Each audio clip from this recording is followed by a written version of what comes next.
Good morning, all of you. My name is Sri Rangamani Salavi. నేను third DSC చదువుతున్నాను. Today topic వచ్చేసి మనం elements అని అంటే తెలుగు మీడియంలో మూలకాలని ఇలా మనం రోజు మాట్లాడుకుంటూ ఉంటాం. సరే అటామిక్ నెంబర్ గురించి, మాస్ గురించి ఇలా రోజు చెప్పుకుంటూనే ఉంటాం. బట్ వాటిని అసలు కనిపెట్టడానికి ఎంతమంది ట్రై చేశారు, వాళ్ళు పడ్డ కష్టం ఏంటి, తర్వాత ఎవరు కరెక్ట్గా కనిపెట్టారు అనే దాని గురించి మనం మాట్లాడుకుందాం. అది టాపిక్. ఫస్ట్ మూలకం మూలకం మూలకం అనుకుంటూ ఉంటాం కదా ఎలిమెంట్ అని. అసలు అంటే ఏంటో తెలుసుకుందాం. ఫస్ట్ మనకి భౌతిక అలాగే రసాయన అంటే ఫిజికల్ అండ్ కెమికల్ లలో వచ్చే మార్పులను అనుసరించి ఏదైనా ఒక పదార్థాన్ని తీసుకున్నప్పుడు అదున్న సైజు కంటే చిన్న సైజుగా అంతకు మించి ఇంక దాన్ని చిన్న సైజు చేయలేమన్నమాట. అలా చేయగలిగిన దాన్నే ఎలిమెంట్ అంటే. ఇంకా ఇప్పుడు ఒక పెద్ద పార్టికల్ తీసుకున్నప్పుడు దాంట్లో ఒక చిన్నది తీసుకుంటే ఇందులో ఇంకా దాన్ని ఇంక చేయలేమన్నమాట, అంత సూక్ష్మంగా అయిపోతుంది. దాన్ని ఎలిమెంట్ అని చెప్పేసి అంటారు. దాన్ని ఎలిమెంట్ అని అంటారని ఎవరు చెప్పారంటే మనకి చెప్పేది ఏంటంటే, ఇప్పుడు ఈ చాక్ పీస్ తీసుకున్నారనుకోండి, దీన్ని చేయొచ్చు అంటే పీసెస్ కింద. సో ఇందులో ఇంకా చిన్న పీస్ తీసుకుంటే మనం దీన్ని డివిజిబుల్ చేయలేదు. సో అలాంటి పార్ట్నే ఎలిమెంట్ అని ఎవరు చెప్పారంటే మనకి రాబర్ట్ బాయిల్ అనే వ్యక్తి, ఒక సైంటిస్ట్ చెప్పారనమాట ఇన్ 1661లో. అయితే సరే, మరి మూలకాలు అనేవి ఉన్నాయి.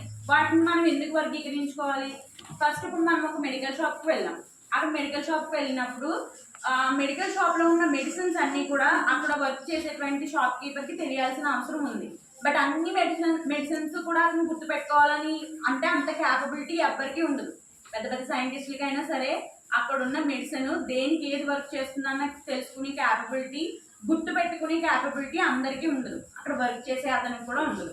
అలాగే మనకి ఏదైనా షాప్కి వెళ్ళి కానీ అదే టైంలో మనం అక్కడికి వెళ్ళి మనకి హెడేక్ వస్తుంది, ఫలానా ట్యాబ్లెట్ ఇవ్వండి అని అడిగేసరికి అతను తక్కువ మంది తీసి ఇచ్చేస్తాడు.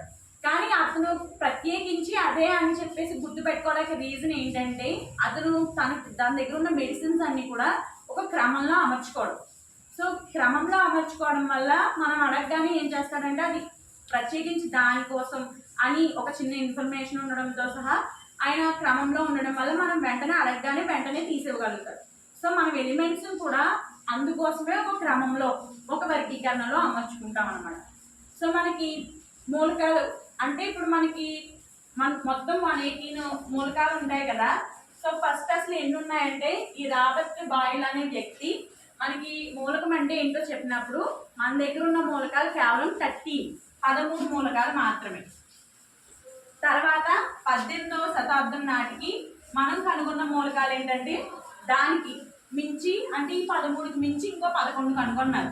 అంటే 13 + 11 24 కనుగొన్నారు అన్నమాట. తర్వాత 1865లో 63 ఎలిమెంట్స్ కనుగొన్నారు. తర్వాత 1940లో మనకి సహజ వనరుల నుంచి అంటే ప్రకృతి దాని నుంచి తీసుకున్నప్పుడు మనకి ఎన్ని వచ్చినాయి అంటే 91 ఎలిమెంట్స్ అనేవి తీసుకున్నారు. మిగతా 17 ఎలిమెంట్స్ కూడా ఎలా తీసుకున్నారంటే కృత్రిమంగా అంటే మానవుడే తయారు చేసి కృత్రిమంగా మిగతా 17 ఎలిమెంట్స్ తీసుకున్నాడు. అయితే మొత్తం మనకి 118 అనే ఎలిమెంట్స్ అనేవి వచ్చాయి అనమాట. అంటే మనకి 1949కి మన దగ్గర 118 ఎలిమెంట్స్ అనేవి వచ్చాయి. మరి ఎలిమెంట్స్ అనేవి అంటే అప్పటికి ఇంకా అందరూ ఇప్పుడు మనం చెప్పుకునే సైంటిస్టులు అందరూ అయిపోయిన తర్వాత అది 118 అని మనకు తెలిసింది. అంతకుముందు వాళ్ళకి తెలియదు 118 ఎలిమెంట్స్ ఉంటాయి. ఇంకా ఎలిమెంట్స్ ఉన్నాయి బట్ ప్రస్తుతానికి 118 మనకే తెలుసు. సో ఫస్ట్ ఈ రాబర్ట్ బాయిల్ అయిపోయిన తర్వాత నెక్స్ట్ ఈయన ఒక ఎలిమెంట్ గురించి ఏంటో చెప్పేశారు కదా. తర్వాత వచ్చిన వ్యక్తి ఎవరంటే డావరీనర్. అంటే ఈయన ఏమి వర్గీకరణ గురించి కానీ ఆవర్తన పట్టిక గురించి ఏమీ చెప్పలేదు, కానీ ఎలిమెంట్ అంటే ఏంటో చెప్పాడు జస్ట్ అంతే. తర్వాత ఈ ఎలిమెంట్స్కి ఒక వర్గీకరణ ఉండాలి, ఒక క్రమ పద్ధతి ఉండాలి, దాన్ని సెట్ చేయాలని చెప్పేసి డావరీనర్ అనే సైంటిస్ట్ అనేది వచ్చారనమాట.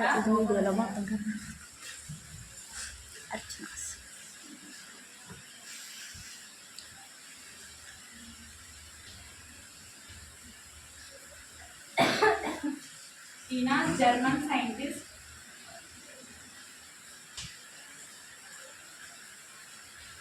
సో ఈయన ఏం చేశారంటే ఒకే రకమైన రసాయన ధర్మాలు కలిగినటువంటి 3 మూలకాలు ఉన్న ఒక సమూహాన్ని తీసుకున్నారు.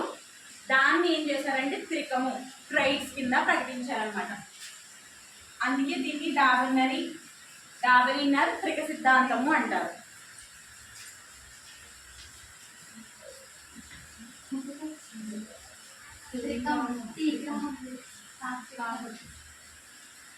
అయితే దీన్ని ఎగ్జాంపుల్ ఎలా అంటే ఈయన త్రిక సిద్ధాంతం ఏం చెప్తుందంటే ఈయన తీసుకున్న ఒక 3 ఎలిమెంట్స్ చూసుకుంటే అందులో మధ్యలో ఉన్నటువంటి ఎలిమెంట్ యొక్క పరమాణు ద్రవ్యరాశి అంటే పరమాణు భారం అన్నమాట.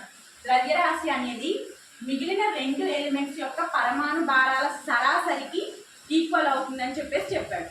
అంటే అర్థం అవడం కోసం ఫస్ట్ మనం ఆయన తీసుకున్న 3 ఎలిమెంట్స్లో ఒక సెట్ తీసుకున్నాం. అందులో ఫస్ట్ది లిథియం, సోడియం,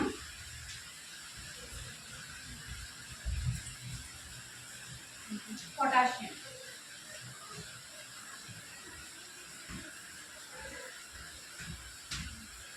అయితే దీని అటామిక్ మాస్ వచ్చేసి 7.0, సోడియం వచ్చేసి 23.0, పొటాషియం వచ్చి 39.0. ఆయన తీసుకున్న ఎలిమెంట్స్కి అందులో ఒక ఎగ్జాంపుల్ ఇది. ఇప్పుడు చూస్తే 7.0 39.0ని యాడ్ చేసి దాన్ని సరాసరి కనుగొనాలి. అంటే బై 2 చేయాలి. చేస్తే ఎంత వస్తుంది?